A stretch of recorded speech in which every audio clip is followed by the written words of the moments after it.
नमस्कार, मैं शिवानी रतूड़ी आर्यभट्ट टाइम्स में आपका स्वागत करती हूँ।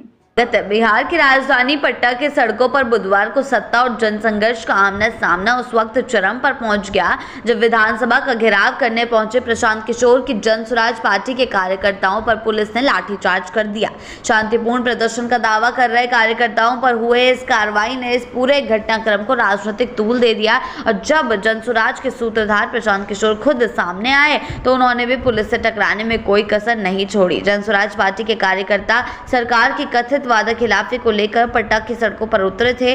पटेल गोलंबर के पास भारी संख्या में जुटे हुए इन प्रदर्शनकारियों को पुलिस ने विधानसभा पहुंचने से पहले ही बैरिकेडिंग के जरिए रोक दिया। इसी बीच हालात तनावपूर्ण हो गए और पुलिस ने लाठीचार्ज कर प्रदर्शनकारियों को तितर बितर करना शुरू कर दिया।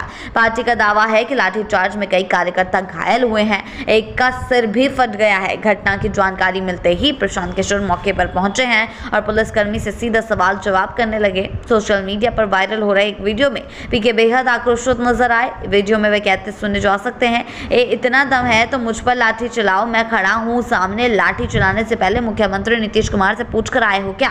ये संवाद सीधे सिर्फ एक विरोध का नहीं बल्कि उस जनसत्ता की चेतावनी भी है जो खुद को अब सत्ता के समांतर खड़ा देख रही है। लाठीचार्ज के बाद आंदोलनकारी दल शांत नहीं हुआ। पार्टी के प्रदेश अध्यक्ष मनोज भारती के नेतृत्व में एक प्रतिनिधिमंडल ने बिहार के मुख्य सचिव अमृतलाल मीणा से मुलाकात की और 3 प्रमुख मांगों से जुड़ा ज्ञापन सौंपा। इनमें से गरीब परिवार को 2 लाख की सहायता, दलितों को जमीन आवंटन और भूमि सर्वेक्षण में व्याप्त भ्रष्टाचार शामिल है। मुख्य सचिव ने जनस्वराज प्रतिनिधियों को आश्वस्त किया कि इन मांगों पर 7 दिनों के भीतर सरकार की ओर से जवाब दिया जाएगा। इसके बाद मीडिया से बात करते हुए प्रशांत किशोर ने चेतावनी भरे लहजे में कहा, अगर 7 दिनों में जवाब नहीं मिला तो अगला घेराव मुख्यमंत्री नीतीश कुमार के आवास पर होगा। जनस्वराज पार्टी इस पूरे घटनाक्रम को जन आंदोलन का स्वरूप दे रही है। वहीं सत्ता पक्ष इस पर फिलहाल खामोश है। राजनीतिक विश्लेषकों की माने तो विधानसभा चुनाव से पहले प्रशांत किशोर की पार्टी सरकार के उन वादों को निशाना बना रही है जो अब तक जमीनी स्तर पर साकार नहीं हो सके।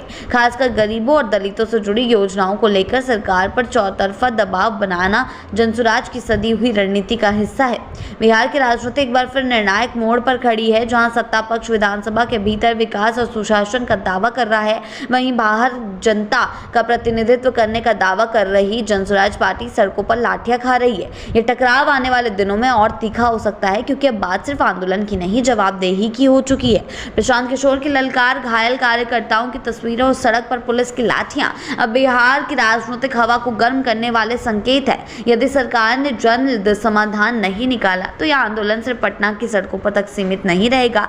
हो सकता है कि वे चिंगारी हो जो चुनाव से पहले राज्य की राजनीति में बड़ा विस्फोटक करे। जी हाँ, अब जनस्वराज का यह आंदोलन थमा नहीं है। 7 दिनों की चेतावनी के साथ ये संदेश साफ हो गया है कि जनता वादों की मोहताज नहीं, हक के लिए लाठी खाने और सरकार से टकराने को तैयार। ऐसी ही अपडेट्स के लिए जुड़े रहें आर्यभट्ट टाइम्स के साथ ही चैनल को सब्सक्राइब करना ना भूलें और हमारी फेसबुक और वेबसाइट के साथ भी जरूर जुड़ें।